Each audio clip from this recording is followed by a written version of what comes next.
Muito bem, voltamos com o seu programa Reavivados por Sua Palavra aqui da TV Novo Tempo.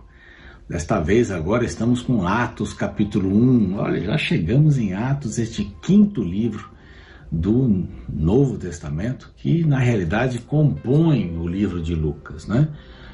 Só depois, porque João foi escrito bem depois, bem mais tarde, como nós vimos lá no início, capítulo 1, deu uma olhadinha lá. E na sequência foi colocado como parte da história de Cristo, os evangelhos, né? Mas é a sequência de Lucas aqui, e ele escreve para Teófilo. A gente não tem ideia exatamente quem seja esse Teófilo, já mencionei, talvez um romano que trabalhava na corte ou no império e estava estudando e para confirmar a sua fé e a influência que esse homem teria, Lucas escreve orientado pelo Espírito. Nós já vimos que a primeira parte até o capítulo 12 é centrada em Jerusalém. Pedro comanda esses 12 capítulos praticamente, e do 13 ao 28 está centrado em Antioquia, a primeira vez onde os cristãos são chamados assim, né? Cristãos, mini-cristos, por aí.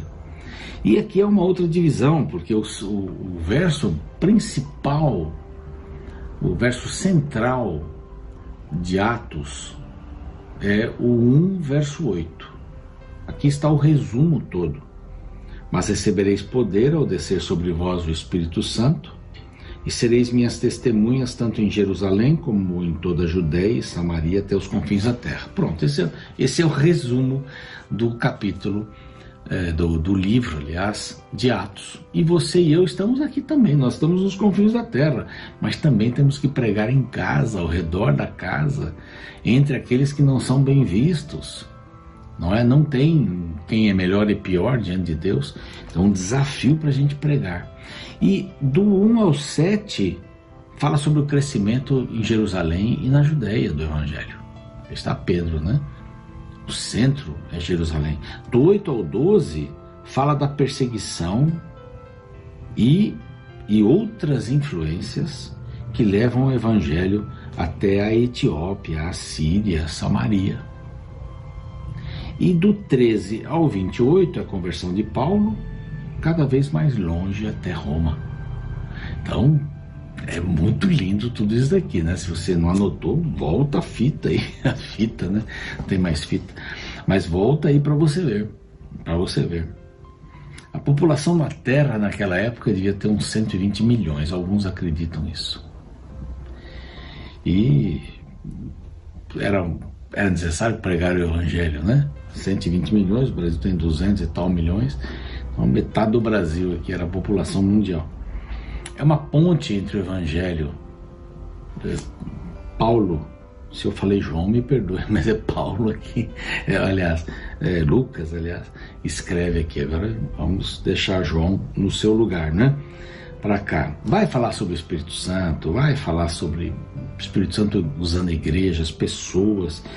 E diz assim: escrevi o primeiro livro, o Teófilo, relatando todas as coisas que Jesus começou a fazer e ensinar, até o dia em que, depois de haver dado mandamentos por intermédio do Espírito Santo aos apóstolos que escolher, foi levado às alturas. Então agora ele tira essas pendências. Agora eu vou seguir, né? Lucas vai seguir aqui o Evangelho, que ele é detalhista conforme o Espírito Santo o orientava, mas o Espírito Santo estava aí. Duas coisas importantes no verso 3. Então, eles tinham fé no Cristo ressurreto. Ponto. Essa era a fé do pessoal. Cristo ressuscitou. Então, ok. Então, duas coisas eram importantes aqui. Verso 3 fala isso, né? A realidade da ressurreição e a vinda do reino. O verso 13 também é muito importante.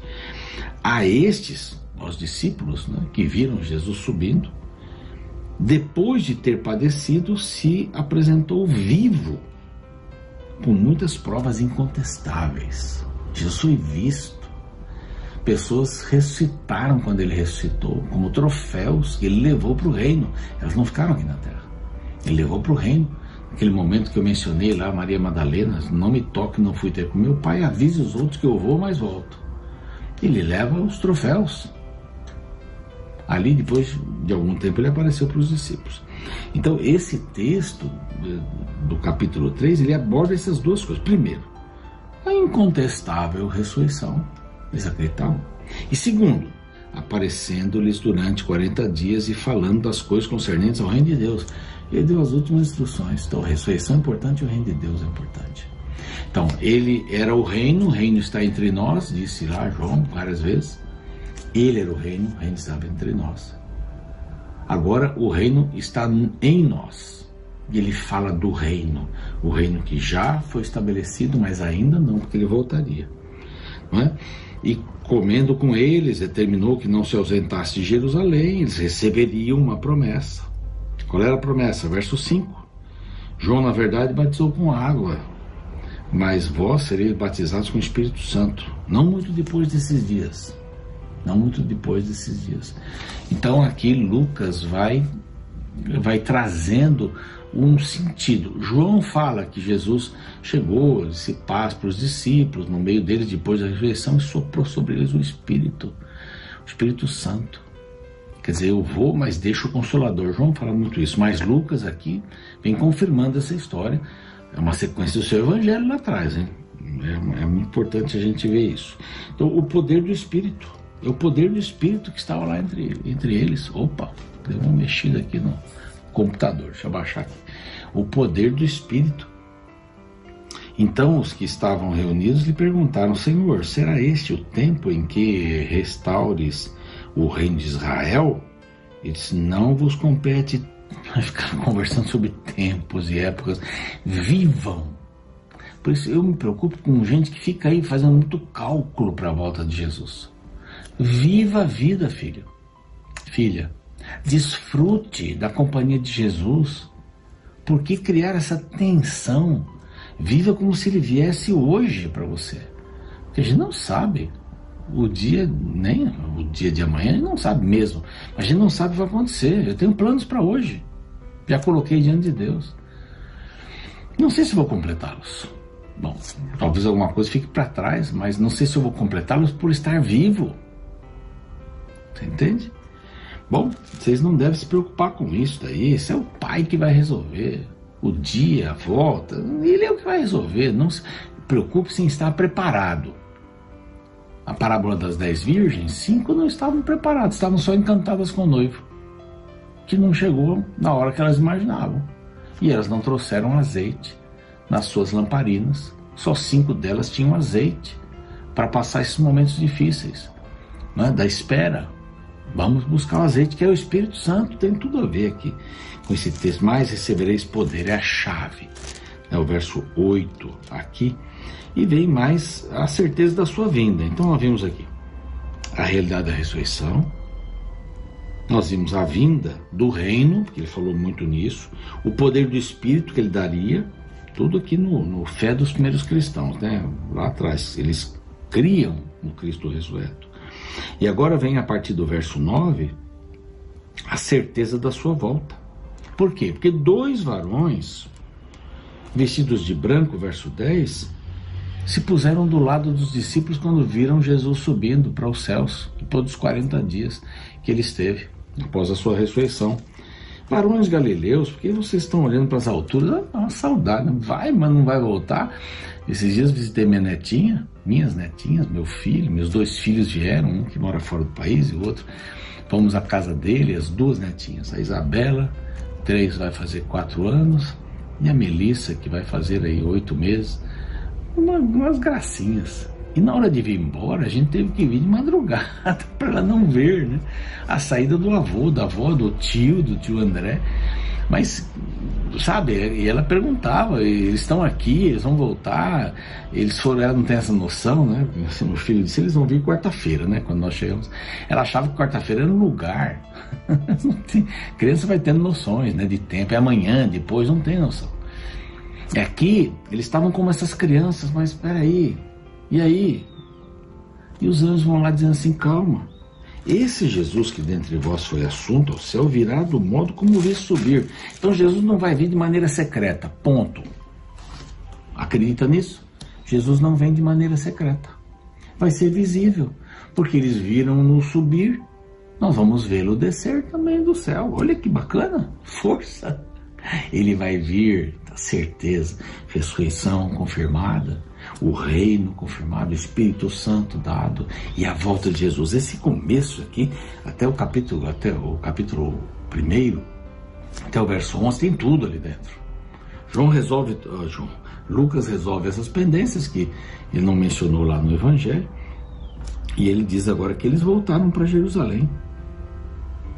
Voltaram para lá, no Monte Olival, né, no Monte das Oliveiras. E quando ali entraram, foram lá para o cenáculo, ele menciona todos eles, e o verso 14, que é mais importante aqui, diz assim: todos esses perseveravam unânimes em oração com as mulheres, com Maria, mãe de Jesus, e com os irmãos dele. Irmãos de Jesus, que agora estavam convertidos, estavam orando. É difícil para um irmão olhar Jesus, Salvador, depender dele, ouvir ele crescer. Mas agora os irmãos de Jesus estavam lá, perseverando em oração, perseverando em oração. Tinham fé uns nos outros. Então vamos voltar aqui atrás. Tinham fé no Cristo ressurreto, até o 11. Do 12 em diante, tinham fé uns nos outros, do 12 ao 14. E ainda do 15, 24 e 25, tinham fé na oração. Eles oraram para escolher Matias, para escolher o substituto de Judas. Tinham fé na oração. E tinham fé na orientação de Deus. Olha, fé na ressurreição, fé uns nos outros, essa era a ideia da igreja. Dos primeiros, né, momentos depois de Jesus subir ao céu, tinham fé uns nos outros, eles oravam uns pelos outros, tinham fé na oração, eles oravam, e tinham fé na orientação de Deus. Olha o verso 16, do 16 até o 22 aqui, diz assim, até o 23, irmãos, convinha que se cumprisse a escritura que o Espírito Santo proferiu anteriormente da boca de Davi acerca de Judas, que foi o guia daqueles que prenderam Jesus.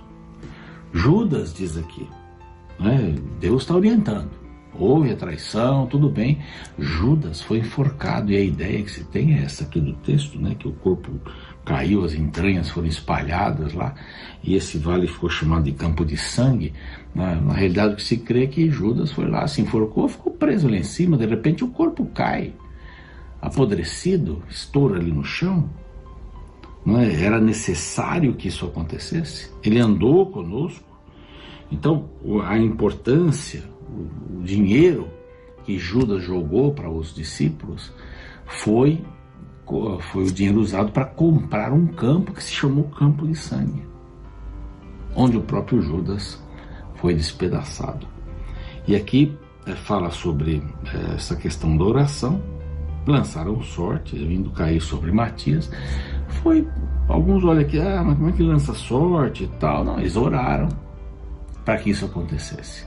Alguns acham que eles não deviam ter escolhido alguém por ali, mas aqui o Espírito Santo está guiando. Você entende que esse é o livro do Espírito Santo, junto com Lucas, e o Espírito Santo está guiando para a escolha de Matias. Bom, o livro começa falando assim, rasgando essa questão do Espírito Santo, de pregar na Judéia, Samaria, até os confins da terra, essa ideia de Jerusalém ser o centro e oportunidade para os israelitas ainda. E depois lá no capítulo 13, Paulo se converte, até o 28, ele se converte, e o trabalho dele vai seguindo até hoje. O livro não acaba, só vai acabar quando Cristo voltar. E você e eu somos protagonistas, para sermos testemunhas. Aqui está. Atos do Espírito Santo dentro da igreja e dentro das pessoas que fazem parte da igreja. Você vai permitir que o Espírito Santo domine sua vida? Essa é a pergunta de hoje. Vai permitir? Então curva a fronte. Pai querido, nós queremos abrir nosso coração para que o Espírito Santo fale, nos dirija, nos conduza. Nós vimos tantas lições em Lucas, em João, sobre o Espírito Santo, e agora em Atos, são as ações. E nós não queremos ficar fora disso, Pai. Usa-nos. Usa-nos. Nós não queremos usar o Espírito, nós queremos ser usados por Ele. para cumprirmos essa missão de sermos testemunhas. Para isso, Senhor, ajuda-nos a acordarmos, arrumarmos nossa cama, estudarmos Sua palavra e sairmos para sermos Suas testemunhas, sermos Jesus para as pessoas. Fortalece a nossa vida, Pai, porque o Senhor vai nos dar rumo com o Espírito Santo do coração, em nome de Cristo. Amém.